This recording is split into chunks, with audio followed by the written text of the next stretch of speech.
BSc की हुई है और डीआईटी की हुई है कंप्यूटर में। माशाल्लाह। तो बीएससी किस में की हुई आपने? बीएससी मैंने साइकोलॉजी इकोनॉमिक्स में। माशाल्लाह। तो जो आईटी के वाले से आप क्या स्किल है आपके पास? आईटी में मैंने डिफरेंट चीज़ें की हुई हैं, जैसे अडॉब हो गया, वेब डिज़ाइनिंग हो गया, ऑफिस के बारे में भी मैं काफ़ी ज़्यादा जानती हूँ। माशाल्लाह। तो आप कितने बहन भाई हैं?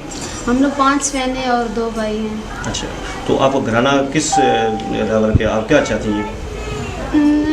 वैसे तो मैं मतलब आगे पढ़ना चाहती हूँ, लेकिन हम लोग ये गरीब घराने से ताल्लुक़ रखते हैं, तो फिर मैं चाहती हूँ कि मुझे कोई अच्छी सी जॉब मिल जाए जिसमें मैं अपने पेरेंट्स का सहारा बनूँ, उनके लिए कुछ कर सकूँ और उनका नाम रोशन कर सकूँ।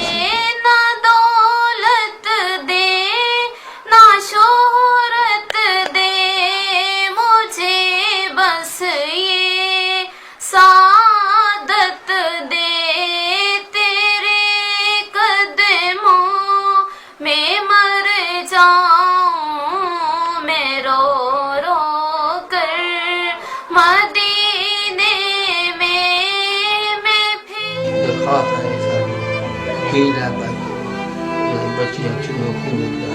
और कितने बच्चे? 7 बच्चे। 7 बच्चे। तो उन्हें ये वाइफ बच्ची माजूर है? 6 माजूर। अच्छा।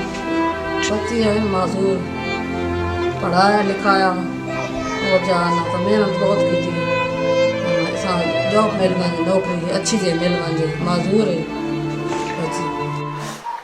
तलागाम की दोनों हाथों से ये माजूर बच्ची, बाहिम्मत बच्ची और टैलेंटेड बच्ची, अगर गवर्नमेंट ऐसी बच्चों पर तवज्जो दे तो यकीनन ये अपने घर का एक सहारा बन सकती हैं। कैमरामैन राशिद अब्बास के साथ महबूब हुसैन,